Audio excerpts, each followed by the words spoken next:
Bonjour à toutes et à tous. Pour cette séance, on va découvrir ensemble les concepts de base de la sûreté de fonctionnement. On va découvrir toutes les grandeurs de base à utiliser pour faire une analyse en sûreté de fonctionnement. Donc, on va voir la fiabilité, la disponibilité, la maintenabilité et la sécurité. Pour la séance d'aujourd'hui, on va découvrir la fiabilité des systèmes. Donc, à partir de maintenant, lorsqu'on parle de sûreté de fonctionnement, c'est de quantifier la fiabilité du système, c'est de quantifier la disponibilité d'un système, c'est d'analyser la maintenabilité du système et la sécurité d'un système. C'est les 4 grandeurs de base pour étudier la sûreté de fonctionnement. Si on parle de la fiabilité, donc si on se réfère à la définition selon la norme ISO 8927, la fiabilité, c'est la probabilité. Vous voyez bien, c'est la probabilité pour qu'un élément remplisse une fonction requise pendant une période définie. Vous voyez bien le terme de probabilité. Là, si vous voulez, c'est la définition mathématique. C'est la probabilité pour qu'un système puisse remplir une fonction durant un intervalle de temps bien défini. La définition littéraire, selon la norme AFNOR X6500, la fiabilité correspond à l'aptitude d'un dispositif à accomplir une fonction requise pendant une période de temps déterminée. Donc on va bien se focaliser sur le terme probabilité et une période définie. Le plus important, c'est la probabilité et durant la période bien définie. Donc, pour analyser la fiabilité d'un système, cette fiabilité s'organise sous 3 formes. Elle intervient dans 3 formes, dans 3 étapes dans la vie d'un système, de la conception à l'exploitation du système. Durant la phase de la conception, il y a la fiabilité prévisionnelle. Elle consiste à prévoir la fiabilité dès le début du projet. C'est-à-dire, lorsqu'on met un projet sur le marché, lorsqu'on conçoit un système destiné pour une fonction donnée, on doit prévoir sa fiabilité. Et cette fiabilité, elle se répercute sur la garantie constructeur. Lorsqu'on donne une garantie d'utilisation au client final, on sait bien la probabilité de bon fonctionnement durant les 2 années d'utilisation. Le constructeur, et il sait bien cette probabilité, il a déjà quantifié cette probabilité de bon fonctionnement durant la durée de garantie. Il y a la fiabilité expérimentale. La fiabilité expérimentale, elle consiste à quantifier la fiabilité à partir d'essais ou calculs. C'est-à-dire, là, le fait que durant la conception, on n'a pas un retour d'expérience, on n'a pas les données terrain, on doit travailler sur les méthodes, ce qu'on appelle d'essais accélérés, pour pouvoir établir toutes les lois statistiques associées à l'apparition de la défaillance. C'est à partir de la méthode des essais accélérés issue d'un laboratoire. On a aussi la fiabilité opérationnelle. Elle consiste à évaluer la fiabilité en service à partir des données du retour d'expérience. C'est-à-dire, une fois le système est conçu, il est réalisé, il est mis sur le marché. Donc, après quelques années d'utilisation, il y a des données terrain, un retour d'expérience. Le service après-vente peut nous donner toutes les statistiques, toutes les données en lien avec les différentes défaillances apparues, ou bien des défaillances récurrentes, ou bien même occasionnelles, qui sont apparues durant une période donnée. À partir de là, on travaille l'amélioration de cette fiabilité pour une nouvelle performance du système. Si on parle des grandeurs de base de fiabilité, donc cette fiabilité, on a les grandeurs de base qui sont associées, on a ce qu'on appelle le taux de défaillance. c'est le nombre de défaillances observées, n, divisé par le temps cumulé du fonctionnement. Okay. Donc là, dans le cas où on note lambda, ce taux de défaillance, dans le cas où il est constant, égal au nombre de défaillances observées, divisé par le nombre du temps cumulé du fonctionnement. On prend un exemple d'une machine automatisée fonctionnant pendant un cycle opératoire de 155 heures.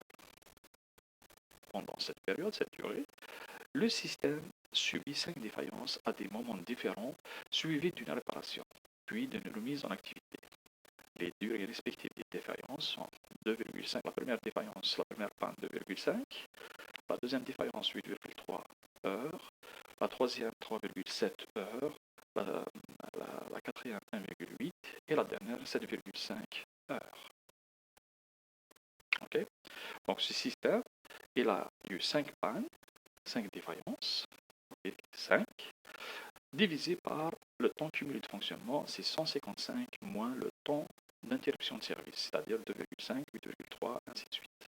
Et on trouve ce lambda, ce taux de défaillance d'une moyenne qui est égal à 0,0381, soit environ 4 défaillances par 100 heures. Si on multiplie cette valeur par 100, le 0,0381 par 100, on trouve 3,81.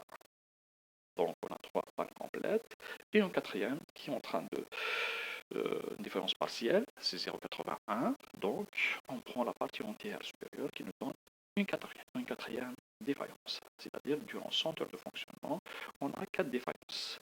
C'est-à-dire pour cette machine automatisée, on a une idée, on a anticipé, on a un critère de performance en lien avec la continuité de service. À partir de là, on peut envisager des actions correctives pour améliorer ce taux de défaillance. Pour le réduire, par exemple de passer au lieu de 4 à 2, on doit intervenir sur la machine pour essayer de cerner le goulot d'étranglement ou bien de cerner la partie la plus fragile du système pour apporter les actions nécessaires, les actions correctives nécessaires pour augmenter les performances de ce système. Donc, il y a aussi, on a vu le taux de défaillance, la fonction de fiabilité, la fameuse fonction de fiabilité qui va nous permettre de quantifier la fiabilité d'un système. Donc, on a vu la définition. La fonction de fiabilité R de T correspond à la probabilité de survie ou de fonctionnement entre les instants 0 et T. Ça, il faut bien mémoriser. L'intervalle d'analyse de la sûreté de fonctionnement, ça commence toujours par 0. De 0 jusqu'à l'apparition de la première défaillance. Une fois on a une première défaillance, le système n'est plus fiable. C'est-à-dire, il faut chercher, il faut parler d'autre chose, pas de fiabilité. On va voir par la suite, j'anticipe, on va parler de la disponibilité du système. Donc de 0, de la mise en fonction jusqu'à la première défaillance, le système est fiable. Dès qu'il y a la première défaillance, le système n'est plus fiable. Okay. Le système il sera réparé, il redevient disponible. On a aussi la probabilité de défaillance. La fonction de défaillance, la fonction de fiabilité F de T et la fonction de défaillance F de T. La fonction de défaillance, c'est le complément de la fonction de fiabilité. F de T est égal à 1 moins R de T. Et ce F, il correspond à la probabilité d'avoir une défaillance entre les instants 0 et T. Donc, on a aussi la densité de probabilité de défaillance. Ce transparent, il faut bien le mémoriser, sachant que cette densité de probabilité F de T, c'est la dérivée de la fonction de défaillance dans le cas des variables aléatoires continues. Ça, il faut le mémoriser. La densité de probabilité de défaillance, c'est la dérivée de la fonction de défaillance dans le cas des variables aléatoires continues. C'est égal aussi, P de T, c'est la probabilité cumulée dans le cas des variables aléatoires discrètes. C'est P de K, okay, dans le cas des variables aléatoires discrètes. On a aussi le MTTF. On est toujours avec le preneur de base de fiabilité. Le MTTF correspond au temps moyen de bon fonctionnement d'un système avant la première défaillance. Donc, le MTTF est donné par l'intégrale entre 0 et plus l'infini de la fonction de fiabilité. Dans le cas où le taux de défaillance est constant, ce MTTF égale 1 sur lambda. Le temps moyen de bon fonctionnement avant la première défaillance, c'est 1 sur lambda dans le cas où lambda est constant.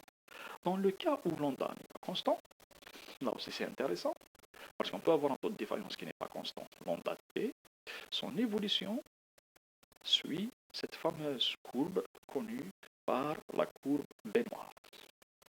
Donc il y a 3 ans, vous voyez bien, la défaillance de jeunesse, la défaillance de maturité et la différence de vieillesse. La différence de jeunesse, le taux de défaillance est décroissant. Dans la phase de maturité, ce taux de défaillance est presque constant. Et dans le cas de vieillissement, le taux de défaillance est croissant. Dans le cas de période de défaillance période de jeunesse, ou bien défaillance précoce. Dans ce cas, c'est-à-dire on est dans cette zone, le taux de défaillance est décroissant. Là, c'est le début de la vie du produit et les défaillances sont dites de jeunesse. Okay. Là, c'est dans le cas où un composant neuf présentant des défauts de fabrication, c'est-à-dire le taux de défaillance décroît rapidement au cours du temps. Okay. On a le taux de défaillance à taux constant. C'est la maturité du produit, c'est la zone de maturité ou pleine activité du produit pour lequel le taux de défaillance lambda est sensiblement constant. Okay. On a le taux de défaillance par vieillissement, c'est la fin et les croissants, et croissance qui peut être exponentielle, c'est la période de fin de vie du produit caractérisée par l'usure et l'âge des composants, par des défaillances qui sont dues à l'âge et ou à l'usure du composant. C'est normal, donc le taux de défaillance il sera croissant, il croît rapidement avec le temps du fait de dégradation du matériel. Donc, pour calculer cette fiabilité, on a besoin de modèles statistiques, comme dans le cas, donc on va voir toutes les lois qu'on a vues précédemment. Donc, on a des modèles de fiabilité. Il y a des modèles de lois continues. On a des modèles des lois discrètes. Par exemple, loi continue sur le temps, la durée de fonctionnement. On a dit, si on s'intéresse à l'apparition du temps suivant la durée de fonctionnement, par exemple, on prend un téléphone après une année de fonctionnement, il tombe en panne, après une année et demie, il tombe en panne, après 2 années 33 tombe en panne, vous voyez bien, cette durée, elle est continue. Donc là, le temps, il est continu. Une distance, une voiture par exemple, après 100 km elle tombe en panne, après 138 km elle tombe en panne, après 1022,22 km elle tombe en panne, donc le kilométrage il est continu. Si on prend les modèles de lois discrètes, par exemple sur le nombre de pièces, des cycles, si on s'intéresse au nombre de pièces, par exemple, la machine de fabrication de téléphone tombe en panne après 1000 fabrications d'un téléphone donné, après 1025. Après 1033. Okay. Donc, on a des modèles de lois discrètes.